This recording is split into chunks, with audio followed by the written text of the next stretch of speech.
Gracias. Buenas tardes a todos, gracias por venir. Y sí, vamos a hablar un poco de la historia del pueblo de Santa María Cuautepec y sobre todo del templo, que es una joya arquitectónica muy importante. Dentro de los templos coloniales que hay en el municipio, el de Santa María Cuautepec es el que tiene la fachada más elaborada de todos y por ese simple hecho es muy importante. Bueno, esta es una vista de la planicie que actualmente ocupa parte del aeropuerto de Santa Lucía. Se alcanza a ver ahí la pista. Esto es antes de que se construyera el aeropuerto. Aquí se ve la pista. Al fondo la Sierra de Guadalupe.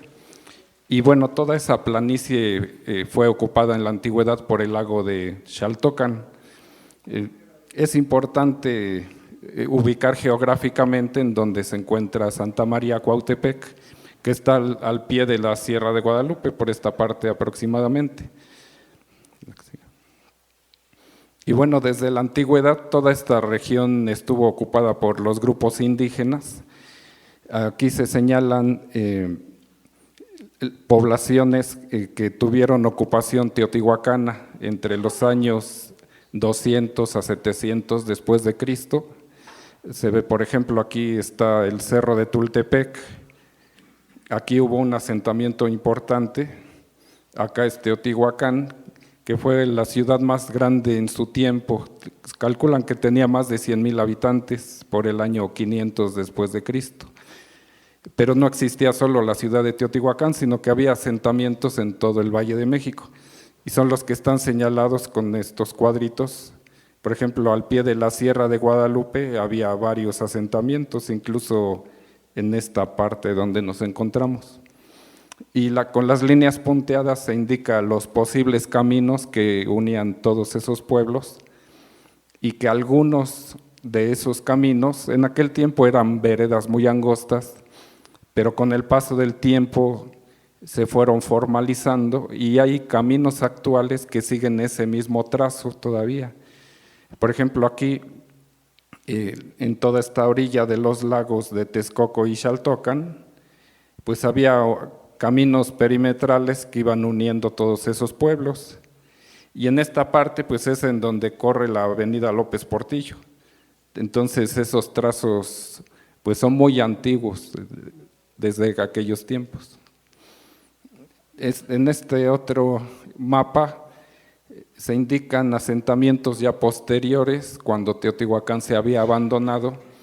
Entonces surgió la ciudad de Tula en el actual estado de Hidalgo, eso ya por el año 1000 después de Cristo.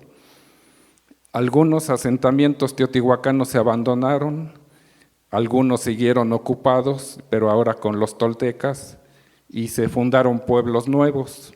Entonces aquí también se ve como al pie de la Sierra de Guadalupe había muchos asentamientos de la época tolteca. Y estos son algunos ejemplos de piezas arqueológicas toltecas que se han encontrado en esos lugares. Por ejemplo, estos son guerreros de barro. Este procede de un sitio del Cerro de Tultepec. Este otro procede del asentamiento tolteca en Ecatepec. Este es el dibujo de un molde de barro tolteca que fue encontrado en Tultitlán. Y así igual había caminos que unían todos esos asentamientos. Una vez que decayó la ciudad de Tula, se conformó diferente el territorio y vinieron nuevos grupos que en general se les llama chichimecas.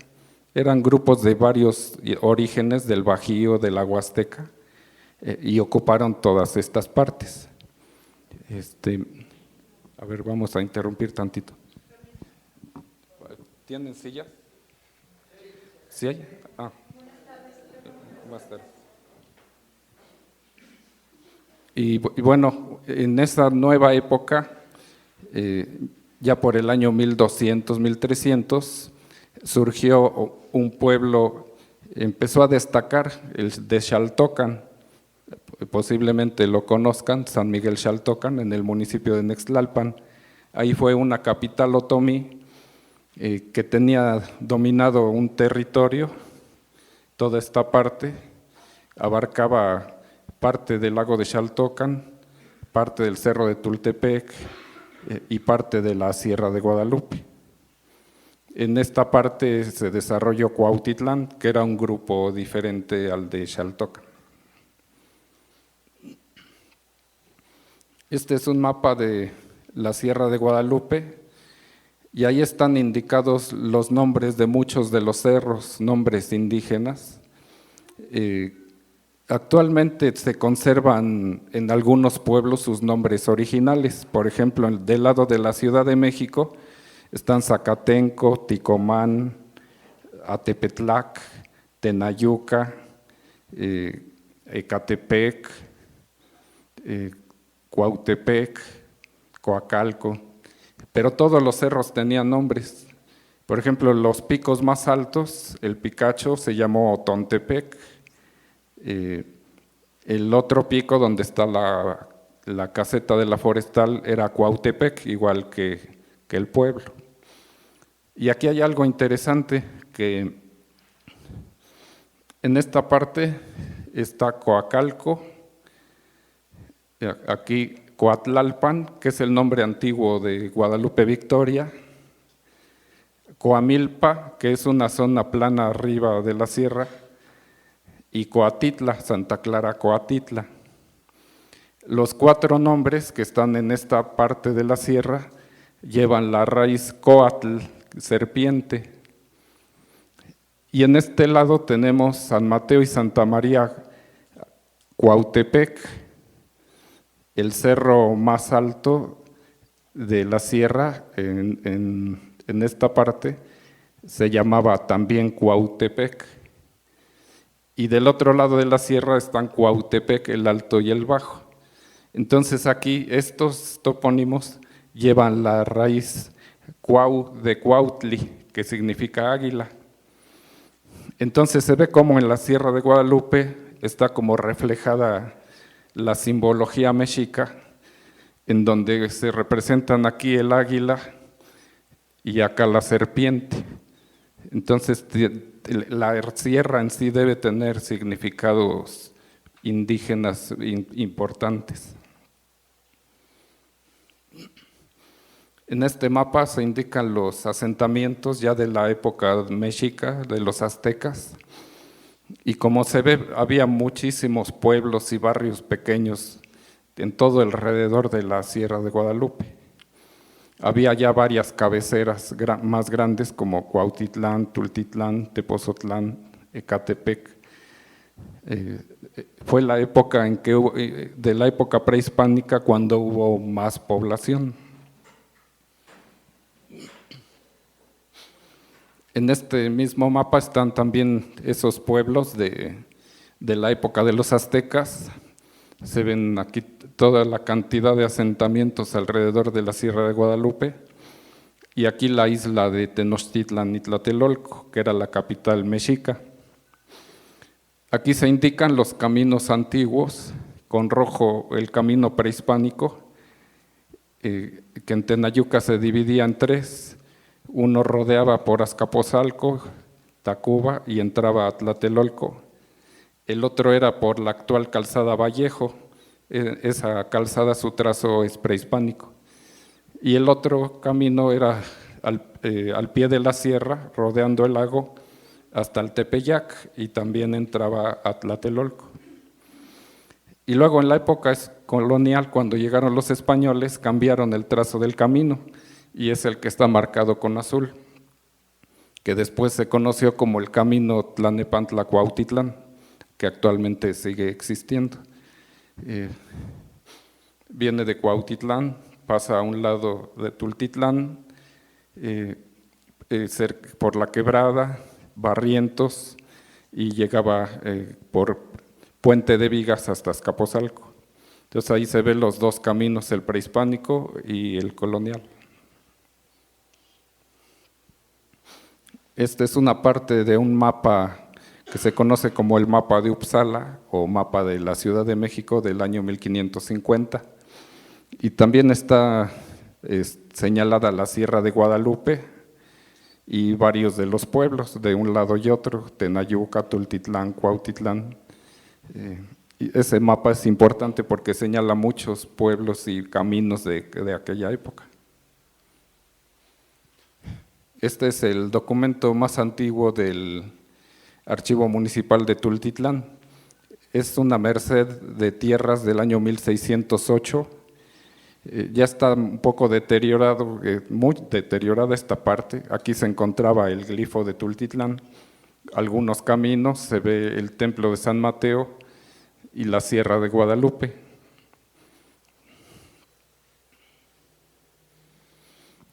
Este es el Códice de Coacalco, que también es una representación de la Sierra de Guadalupe. Se ven los cerros con los nombres. Aquí el nombre Otontepec, y aquí aparece el águila, Cuautepec, que es el nombre del pico más alto de la sierra. Está los cerros pequeños, aquí sería el de María Auxiliadora, que se llamaba Axolotl, y el otro cerrito abajo que se llamaba Coscatepec, que es el que está aquí detrás. Y estos eran los 8 barrios que tenía Coacalco originalmente.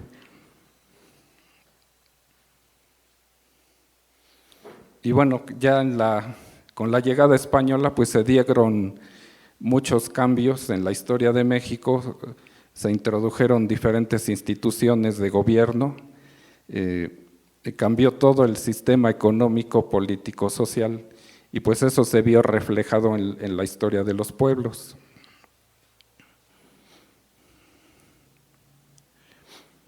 Esta es una de las láminas del lienzo de Tlaxcala que narra la conquista de México Tenochtitlan, y en esta lámina se dibujó la huida de la Noche Triste, cuando el ejército de Hernán Cortés pasó por Teocalhueyacan. Este era un pueblo que se encontraba a un lado de Tlalnepantla.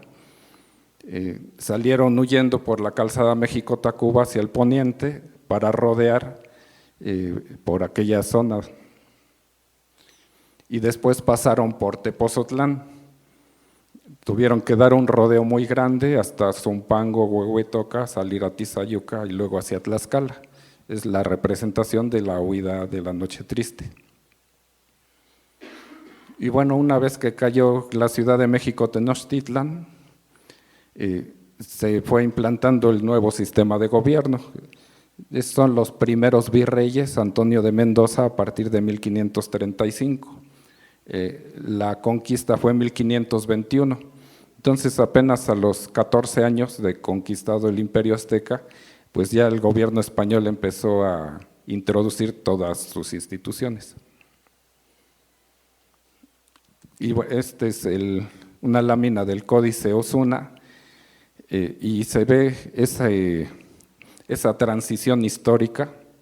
Está aquí el virrey Antonio de Mendoza.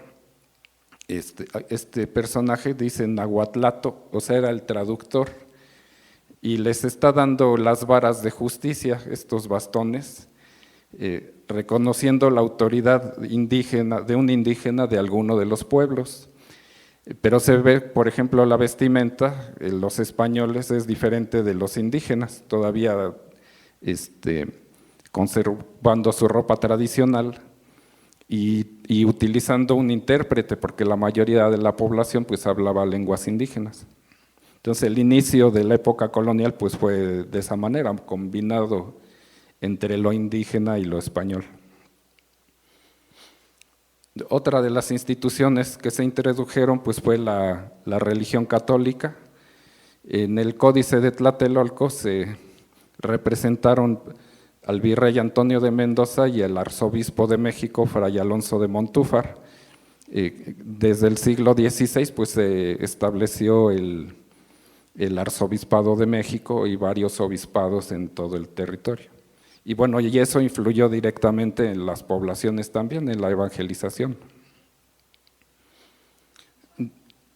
Desde aquellos años también pues se reunían los obispos, los delegados de la Real Audiencia, el virrey, para discutir cómo se iba a llevar a cabo la evangelización. Entonces se celebraron los concilios provinciales mexicanos, en donde discutían todo eso, cómo llevar la evangelización. Por ejemplo, el primer concilio fue en 1555, el segundo en 1565 y el tercero en 1585. Y en los documentos que se emitían en los concilios, pues ahí se especificaba cómo debían ser bautizados los niños indígenas, cómo debían ser los matrimonios, la doctrina, todos los asuntos relacionados. Otros cambios que hubieron fue en las cosas materiales, en la cerámica, por ejemplo, estas piezas tienen un acabado rojo pulido, que es como la manera indígena, como lo hacían los aztecas, pero las formas de las piezas ya son españolas, son diferentes. Por ejemplo, este es un candelero, este es un incensario y este es una jarra.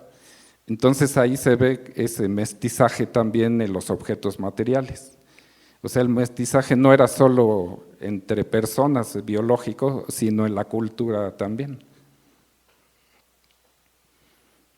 Por ejemplo, aquí se ven estas figuras, son parte de un códice que se conoce como el Códice de los Alfareros de Cuautitlán, que es del año 1564. Y el códice se trata de un pleito que hubo entre el encomendero español de Cuautitlán, que les encargó unas piezas de barro a los alfareros de Cuautitlán, pero no se las pagó. Entonces ellos, para justificar su trabajo, hicieron el códice y anotaron las cantidades, pero lo hicieron todavía por medio de dibujos, no de escritura, porque pues, pocos indígenas en esos tiempos sabían leer y escribir. Pero lo interesante de este códice, además, es que como tiene fecha de 1564, en los dibujos se puede reconocer la cerámica que se encuentra en las excavaciones arqueológicas. Entonces eso ya nos ayuda a tener fechas más aproximadas para conocer cuándo se hacían ese tipo de piezas, cómo se iba dando ese cambio en la cultura. Aquí se ven, por ejemplo, estas jarros de barro, cómo van evolucionando. Por ejemplo, este es rojo como la cerámica azteca, este ya es vidriado café, vidriados transparentes color naranja. Se ve cómo va cambiando con el tiempo. También pues se trajeron nuevas técnicas de Europa, por ejemplo la cerámica de Talavera, que se usó mucho en la época colonial. Estas la traían de Puebla, estas otras se elaboraban en la Ciudad de México, y este es porcelana china. Una vez que establecieron las rutas de comercio desde Acapulco hasta China, a las Filipinas, pues empezó a llegar esa porcelana a estas zonas. Y bueno, en la evangelización, decíamos, al establecerse la Iglesia católica, pues empezaron a organizar las parroquias. En esa época del colonial, en esta zona estaban, por ejemplo, las parroquias de Tepozotlán, Cuautitlán y Tultitlán, y cada una de ellas tenía a su cargo diferentes pueblos. Por ejemplo, la de Tultitlán tenía a su cargo Santiago Tepalcapa, San Francisco Chilpan, San Jerónimo Tamazolac, que fue un pueblo que después desapareció, se encontraba en la colonia Las Torres, ahí por Buenavista. San Mateo Cuautepec, Santa María Cuautepec y San Pablo de las Salinas, se llamaba Iztatla originalmente. Y en ese tiempo también Coacalco pertenecía a la parroquia de Tultitlán. Y bueno, esas jurisdicciones parroquiales Se establecieron de esa manera porque esa era como estaba organizado el territorio en la época prehispánica. Es decir, no cambió la forma como estaban organizados los pueblos, simplemente la religión los mantuvo en esa jurisdicción. Y bueno, en la parroquia de Tultitlán, en la barda de la Huerta, se encuentran labrados muchos símbolos, como si fuera un códice. Esa barda se construyó por el año 1573 y ahí están representados los nombres de los pueblos y barrios que pertenecían a la parroquia. En este caso es el glifo de Cuautepec, que es el que corresponde a Santa María Cuautepec. Está el águila sobre el cerro.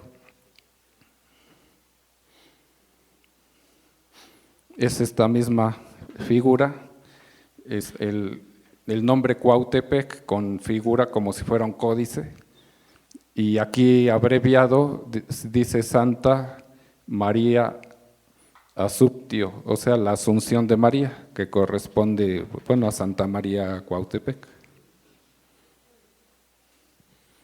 Y bueno, desde aquellos años que se estableció la parroquia de Tultitlán, empezaron a llevar registros de bautizos, matrimonios por medio de libros. Inician en el año 1605 y aquí es el primer matrimonio registrado de unos vecinos de Santa María Cuautepec. Aquí se alcanza a ver Santa María Cuautepec, pero está escrito en lengua náhuatl. En aquel tiempo los frailes tenían que aprender el idioma para poder evangelizar, porque la mayoría de la gente hablaba este idioma, pero los libros los llevaban así, escritos en lengua náhuatl. Este es el registro del primer bautismo de un vecino de Santa María Cuautepec en el año 1606. También se alcanza a ver aquí, Cuautepec.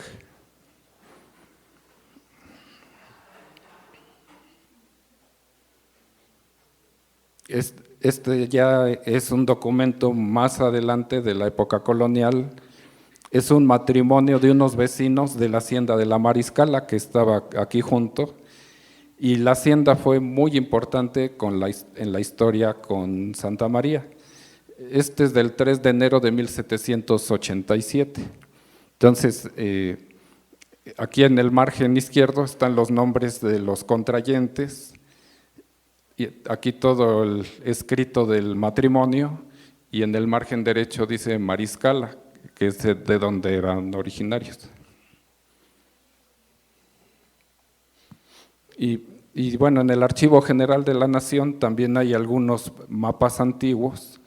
Este es uno del año 1720, en el que viene la Sierra de Guadalupe y viene indicada aquí, acá el Cerro de Tamazolac, el pueblo de San Mateo, la parroquia de Tultitlán y la hacienda La Mariscala en este lado.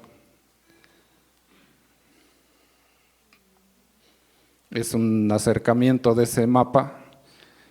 Aquí aparece la hacienda de La Mariscala y vienen indicadas las barrancas que bajaban del cerro. Este es otro mapa también en el Archivo General de la Nación del año 1727, y también viene señalada la hacienda de La Mariscala en esta parte. Este es otro de 1735, ya más detallado. Son los límites de la hacienda de La Mariscala, que vienen marcados con estas líneas, suben hasta la punta de los cerros en la sierra. Toda esta parte era lo que le pertenecía a la hacienda. Y en la parte de abajo vienen Santa María Cuautepec, aquí delimitan sus tierras, y San Mateo Cuautepec también aquí. Es un acercamiento de este mismo mapa. Aquí viene Santa María y acá San Mateo, y aquí explica tierras de la hacienda de... en esta zona ya eran los límites con portales. Y bueno, más adelante, ya en el siglo XIX, también en el Archivo Municipal de Tultitlán, se pueden encontrar diferentes datos de la historia de Santa María. Aquí son la lista de maestros que estuvieron en la escuela de Santa María Cuautepec, hasta donde se han encontrado.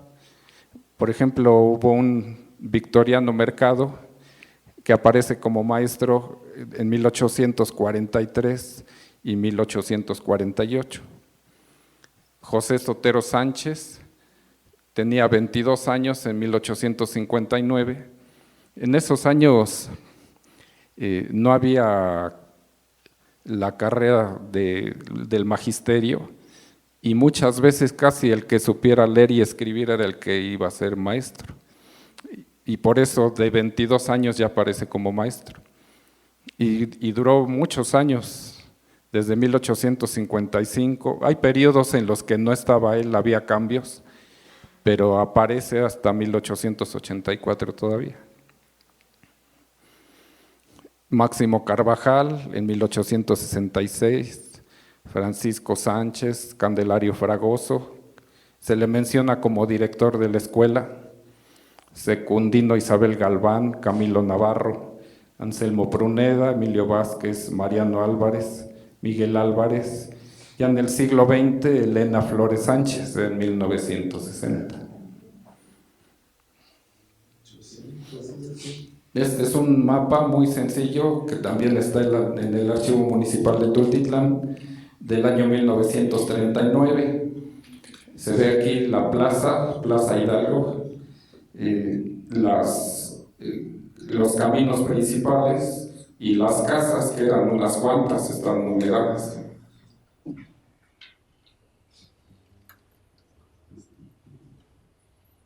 También mapa es de 1939, igual sencillo, pero es interesante porque da indicio de las casas que existían en esos años. Aquí se ve Santa María Cuautepec.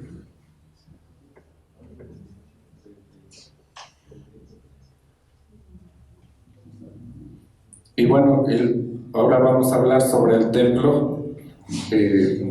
Ya desde el año 1967, el historiador Jorge Gurría Lacroix publicó en el boletín del Instituto Nacional de Antropología un pequeño artículo sobre el templo de Santa María Cuautepec. Da una descripción de la fachada. Es muy corto, pero es interesante porque es el primer estudio que se hizo sobre el templo. Bueno, es una fachada de estilo barroco estípite. El estípite son estas columnas que son en forma de cuña y que es una forma muy abstracta del cuerpo humano, así lo explican los historiadores del arte. Tiene, por ejemplo, una parte ancha que simularía la cabeza, una parte angosta que sería el cuello, otra parte ancha que sería el pecho, otra parte angosta que es la cintura, y luego la cuña que serían las piernas. Es la manera como está conceptualizada ese tipo de columnas. Y en ese tiempo las fachadas y los retablos los organizaban en cuerpos. Normalmente el primer cuerpo es la parte baja que ocupa la puerta hasta esta parte. El segundo cuerpo es la parte del coro, la ventana, y el tercer cuerpo es el remate de la fachada, que aquí tiene un nicho, que es la parte más importante por estar en la parte superior. Si vemos, esta fachada la debió realizar un arquitecto de carrera que sabía mucho de arquitectura, porque está muy bien trazada. No es una persona que que sabía de arquitectura, de proporciones y todo esto. Si tomamos, por ejemplo, el ancho de la fachada, esa medida es 2,5 tantos la altura, o sea, tiene una cierta proporción. Si tomamos estos puntos, que es donde termina toda esta parte del retablo, aquí ya son los remates, vemos muy bien cómo donde termina el primer cuerpo se forman diagonales que indican el centro de la puerta, el centro de la ventana, la cúspide del retablo. Es decir, está todo perfectamente trazado. Debió ser un arquitecto muy conocedor. Si vemos en esta otra forma, también está proporcionado en cuadrados y círculos concéntricos, en donde coinciden perfectamente los ángulos, las terminaciones de las cornisas, la ventana, todo está perfectamente bien trazado. Y bueno, dentro de esa primera descripción que hizo el historiador, nos dice que en la parte de hasta arriba hay una imagen de la Virgen María, aunque no sabe todavía la advocación que representa. En el primer medallón está San Cristóbal. En el nicho, que es la parte más importante, está la Purísima Concepción, que es la advocación del templo. Luego tiene 2 medallones, San Pedro y San Pablo. Luego tiene la palma y el ciprés, que son elementos distintivos de la Virgen María. En esta parte tiene otro medallón con Santa Bárbara, y aquí tiene el sol y la luna. En varios templos se repiten algunos de estos elementos y siempre son en el mismo orden. Siempre cuando están el sol y la luna, el sol es del lado norte y la luna es del lado sur. Igual la palma del lado norte y el ciprés del lado sur. Además tiene estas conchas y muchos ángeles en diferentes partes. Este es un acercamiento. En ocasiones, por la altura que tiene, no alcanzamos a ver todo lo que hay ahí arriba. Pero si nos fijamos, es muy elaborada la fachada. Están aquí los medallones, bueno, el de San Pedro, aquí el nicho con la advocación de la Purísima, tiene la luna, 3 angelitos debajo, otros ángeles aquí, otros con palmitas acá, la imagen de San Cristóbal. Es decir, es un trabajo muy elaborado, muy fino el que tiene. Esta es la parte media. Se ven igual los medallones de San Pedro y San Pablo, que son los pilares de la iglesia. Siempre se representan en par. Están unas conchas aquí con unos ángeles encima también. La ventana del coro y una cartela. En otros templos, este espacio se dejaba para labrar una inscripción. Normalmente, cuando se puso la primera piedra, cuando se terminó, quién financió. Aquí se dejó en blanco. Faltó ese detalle. Hubiera dado mucha información, pero bueno, el espacio ahí está. Y aquí se ven el sol y la luna, la palma y el ciprés, y Santa Bárbara. Bueno, y tratando de saber, como no aparecen los datos aquí de fechas y nombres, pues para tratar de saber cuándo se construyó, quién la construyó, todo esto, pues comparando con otros templos. Por ejemplo, está aquí la fachada lateral del templo de la Santa Veracruz de la Ciudad de México. Este templo se construyó entre 1759 y 1764. Y varios elementos tienen la misma disposición. Está la cartela. En el caso de la Santa Veracruz sí tiene la inscripción con las fechas y nombres en esta parte. Tiene las conchas, tiene los ángeles sobre las conchas también.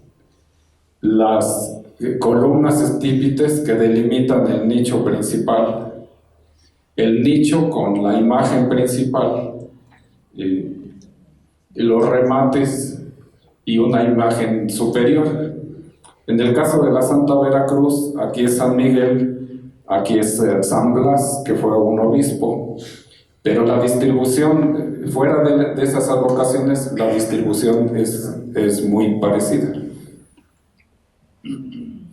Hay otro templo, el de la Capilla de la Inmaculada de Concepción del Salto del Agua.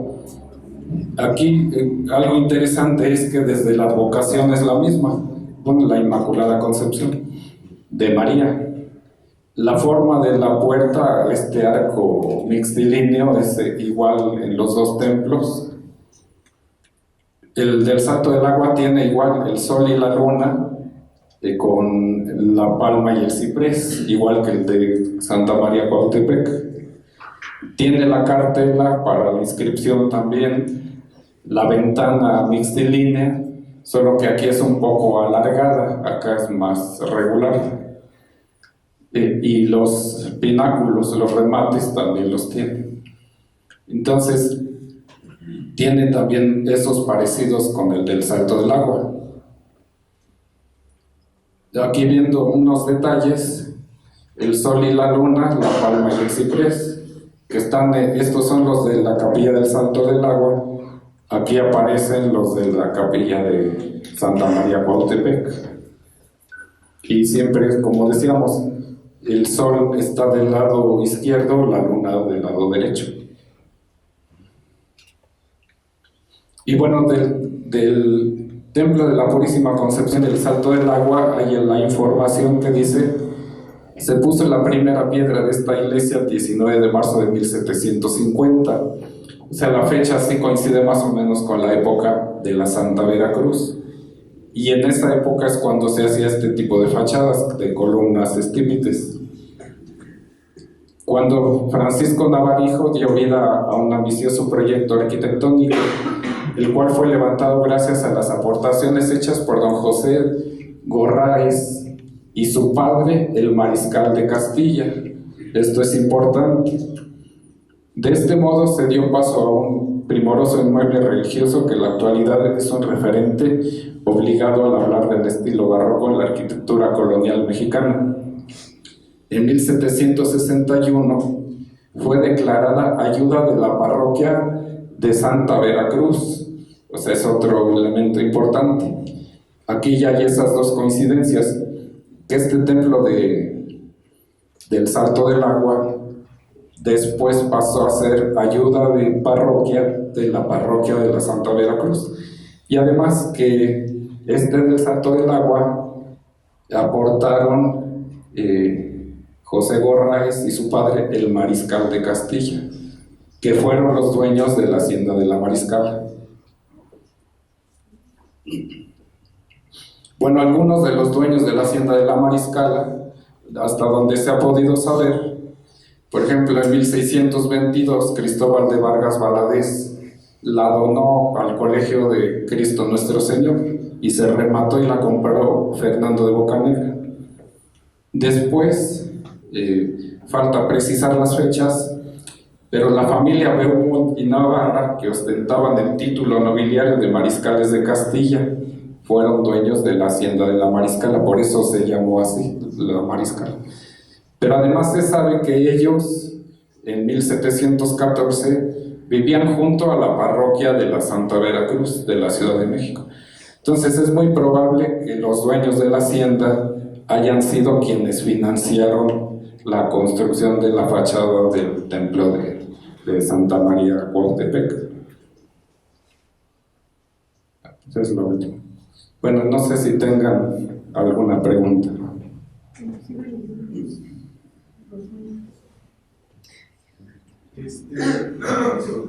Cuenta la piedra que está aquí en el coro de la iglesia para saber la que fue erigido. ¿Podemos tomarlo como referencia? Puede servir de rango de aproximación. Muchas veces los templos tienen varias piedras con fechas, porque a lo mejor el templo se construyó en una época y en otra diferente le construyeron la fachada. Eso se daba también, pero sí es importante, esa fecha da ya un indicio de cuándo pudo ser, que es mediados del siglo XVIII, más o menos. Coincide con las fechas del Salto del Agua y de la Santa Veracruz también. ¿Alguien más quiere ver? Buenas tardes. Pues así, curiosidad, si se ha visto que el templo igual esté como alineado en alguna proporción a la Sierra de Guadalupe, en alguna estación, un equinoccio, alguno por, digamos, los edificios antiguos que había, que también tenían esas orientaciones. Sí. Estos templos igualmente guardan esos elementos.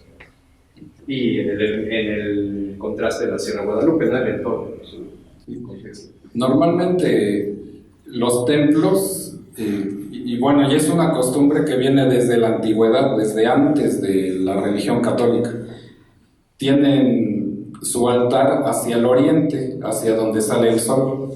Eso se puede ver, por ejemplo, en la pirámide del Sol de Teotihuacán, que uno sube, la escalera está en el poniente, llega uno arriba y ve hacia donde sale el sol. El templo mayor de Tenochtitlan, el templo mayor de Tlatelolco, la pirámide de Tenayuca, Santa Cecilia, todas están orientadas de la misma manera, porque deben tener su altar viendo hacia donde sale el sol. Y en la religión católica se retomó eso, tiene esos orígenes, porque los templos tienen su fachada al poniente, pero el altar está al oriente, hacia donde sale el sol. Originalmente las misas el sacerdote celebraba viendo al altar de frente y daba la espalda a la gente, a los feligreses. Pero en el Concilio Vaticano II cambiaron, porque la Iglesia notó, primero, que las misas eran en latín, entonces la gente ni sabía latín, pues oían al padre pero ni entendía nada, ¿no? Y aparte les daba la espalda todo el tiempo, no los hacía participar. Entonces con el concilio se decidió que se cambiara y se pusiera la mesa del altar para que el sacerdote viera a la gente de frente y les explicara ya en su idioma según cada país. Pero originalmente era así, con el altar al oriente. Entonces se puede decir que ese es como el patrón muy antiguo, que los templos tienen su altar al oriente.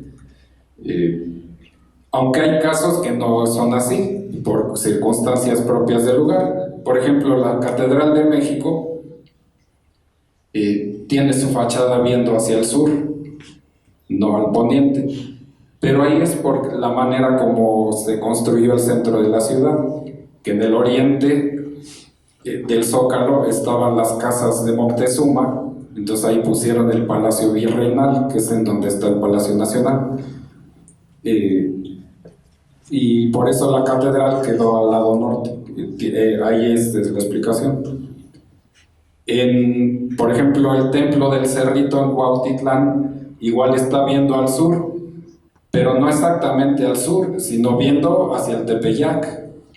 O sea, a lo lejos, a 30 kilómetros de distancia, pero lo trazaron de esa manera para que estuviera viendo hacia la villa de Guadalupe. Entonces, en general tienen la fachada al poniente, pero hay casos que tienen alguna otra explicación.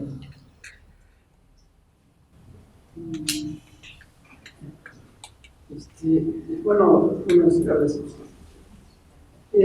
Yendo al Archivo General de la Nación, ¿cómo podríamos ubicar o pedir un libro que nos plantee en esa situación de esos años de la iglesia, de aquí, de la construcción? Ahora está viendo el video, la toma. Sí, como decían ahí adelante, hay dos fechas, una en el altar y una más arriba, en el coro y una más arriba, de 1769 y 70 hasta arriba, un año, acabaron de ir para arriba, me imagino, ¿no? Y sí coincide porque yo tengo a mis abuelos y mis abuelos que pues, son de aquí, por plática decían que los hacendados habían dado mucho aporte para la construcción. Yo también este documental pues tiene la razón, ¿no? Como ya lo teórico con lo verbal que se va traduciendo o se va generando. Pero yo iba a Lecumberri, allá en el archivo, y no me pude ubicar. Sí, encontré algunos textos pasó a esas fechas. Pero yo quisiera haber visto, como usted decía, que ese pedacito de piedra donde se ponía la fecha de inicio y de terminación, que habíase dicho que estaba abocada a tal imagen, porque tenemos dos al mismo tiempo allá dentro del templo, que es la del área y la Asunción. Entonces nuestra pregunta era, ¿a quién fue dirigida el templo realmente? Creo que ya está dicho ahí. Sí, pues en el nicho que tiene la fachada, que es el lugar más importante, ahí está la Inmaculada Concepción.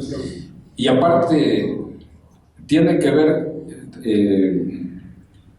también en la historia de México, en ocasiones hay como santos o advocaciones de la Virgen que en determinadas épocas tienen como un impulso y se empieza a extender mucho.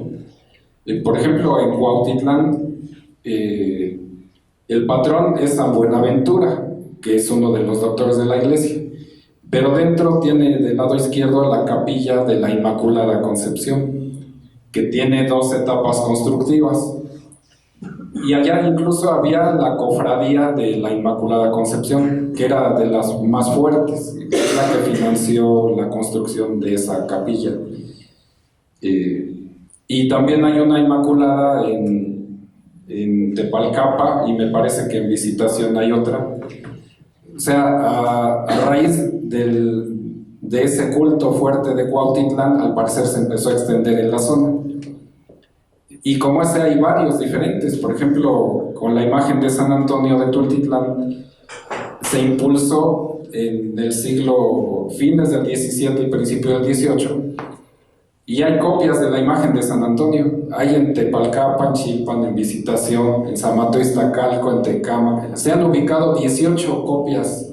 O sea, hubo un impulso fuerte, mucha devoción. Y por eso es la fiesta tan grande, porque viene de muy atrás, de 300 años casi, ¿no? Entonces, sí se ve como esas oleadas de cultos diferentes.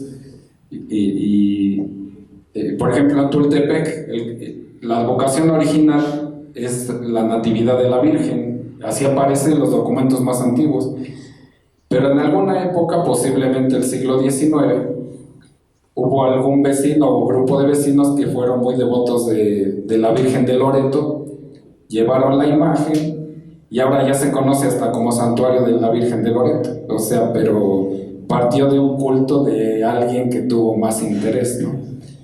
Igual aquí podría llegar a pasar con el tiempo, si se olvida un poco la vocación original, en unos años a lo mejor van a decir que la fiesta principal es la Candelaria, pero originalmente no era así. Y en algunos casos hasta se ha llegado a cambiar la titularidad. El mismo Tultitlán, originalmente era San Lorenzo Tultitlán, y ya en 1907 tenía tanto culto San Antonio que hubo un decreto del arzobispo y cambió a la titularidad de la parroquia. ¿Sí? Esa pregunta era porque en el altar mayor está la imagen de la Candelaria y a un lado la de la Asunción. Entonces fuimos aquí mi esposa a unos años al cargo y decíamos cuál es la vocación principal o para que esté la imagen de la titularidad, ¿no? Pero bueno, vamos a dejar que sean las dos fiestas al mismo rango. Pues sí, y también lo que comentó de los documentos. Ajá. En ocasiones se tiene que revisar mucho y se encuentra muy poco, y también a veces ni se encuentra lo que uno busca, ¿no? En todos los templos de esta zona casi no hay documentos, es bastante difícil. En este caso, como se ve que quien diseñó la fachada del templo debió ser un arquitecto reconocido, posiblemente pudiera existir el contrato entre el arquitecto y los dueños de la hacienda. Si existe, estaría en el archivo de notarías, no en el archivo general de la nación, sino en el de notarías. Podría ser que ahí apareciera, pero es de buscarle mucho también. Sí, es demasiado. ¿Alguien más quiere comentar? ¿Sabe usted si planean hacer, bueno, si se han hecho excavaciones arqueológicas aquí en el pueblo de Santa María o si planea hacerlas en un futuro cercano? En una investigación arqueológica no se excavara aquí en la iglesia. Bueno, para que se haga cualquier excavación debe haber un proyecto arqueológico que sea autorizado por el Consejo de Arqueología del Instituto Nacional de Antropología. Esto que se sabe, lo que enseñé en los mapas, es porque en los años 70 hubo un grupo de arqueólogos que su proyecto no era excavar, sino primero recorrer todo el Valle de México y ubicar los sitios arqueológicos. En ese tiempo, como no había tanta construcción de empresas y fraccionamientos, pudieron ubicar muchos sitios y ahí están los mapas, por épocas. O sea, encontrando los tepalcates así en los terrenos, identificaron de qué época eran. Ahorita ya muchos de esos sitios están cubiertos por la mancha urbana, ya no se puede saber más. Pero en este caso, excavar en los templos a veces resulta muy complicado. Primero porque son edificios en uso, luego porque no todos los párrocos dan permiso, pero aparte los atrios de las iglesias fueron cementerios durante toda la época colonial, entonces pueden estar ahí llenos de esqueletos de muchas épocas, durante 300 años casi. Entonces, si había algún vestigio arqueológico, posiblemente ya está todo removido por tantas veces que se enterraron a los difuntos. Otra pregunta. ¿Usted no sabría decirme si este templo contó con una Cúpula. Porque mire, nosotros estuvimos con el Instituto de Antropología e Historia para hacer una remodelación y una restauración. Y atrás del templo, pues las terminaciones estaban ya, pues, hay buena que se cayó el templo, sí. Y nada más le pusieron un parche, ¿no? Porque están los vestigios. Y yo le dije al arquitecto, en aquel tiempo el arquitecto Cerecero de la ciudad, y me dijo, mira, si escarbamos y vemos vestigios y hacemos todo esto, podemos restaurarlo y dejar. Si hubiese una imagen de a lápiz o alguna, un mural, lo podríamos volver a recuperar. Pero bueno, no, por eso nos fuimos hasta por allá a buscar y no lo encontramos. Pero sí hubo vestigios donde yo con los vecinos tenía problemas porque pensaban que nos iba a cerrar la calle. Y digo, no, es que mire, si rascan y están las cimentaciones, pues hasta allá llegan. Y tengo documentación de que no estaban. Las tierras del otro lado de la barranca que está natural, decían que colindaban con el templo, no colindaban con otras cosas. Pero ya nos metimos más a fondo, ¿no? Nada más, acabamos un poco con la pregunta que hacía la persona. Y si encontramos la cimentación para darle una terminación angular, para detener el templo como exterioramas y darle un refuerzo a un arco de piedra que tenía para la sacristía. Pero sí, a mí me gustaría, porque hubo una persona que le pregunté a una señora de más de 100 años de aquel tiempo, que decía que ella entre su libro de ediciones tenía como un candelero arriba, entonces digo, un farol, ya un hexágono, un octágono. Digo, es muy pequeño, ¿no? Pero la altura, decía el arquitecto, todo esto, pues tendría a ser, como decía, en la imagen de la entrada, todo simétrico, tendría que corresponder a cierta altura si es que estaba en todo ese tipo de situaciones. Y los remates que tenía atrás con la piedra, pues sí daban a entender eso, pero ya no hubo tal vez ni tanto interés de nosotros, ni tanta aportación como para poderlo rescatar así. Entonces, digo, se hizo lo que se pudo y pues ahí está el templo, ¿no? Pero sí, no sé si usted sabría que tendría algo así o no. Sí, se ve que debe tener diferentes etapas constructivas. Posiblemente las fechas que dicen que están labradas y la fachada se debieron hacer a raíz de que se deterioró el templo, porque por la parte de atrás sí se ve, como dice, como que están incompletos los muros. Era más largo el templo, a lo mejor le faltan unos 5 metros o 4. Un cuerpo más de los... Sí, muchas veces lo que pasa es que como son muy largos, se abren grietas verticales y la parte del frente o del presbiterio se abren. Entonces lo que se cae primero, posiblemente tuvo un derrumbe en el siglo XVIII Y a raíz de ese, cuando lo repararon, acortaron el templo, le cambiaron la bóveda y construyeron la nueva fachada, pero por un deterioro grande que debió tener en aquel tiempo. Gracias. Un aplauso a nuestro arqueólogo.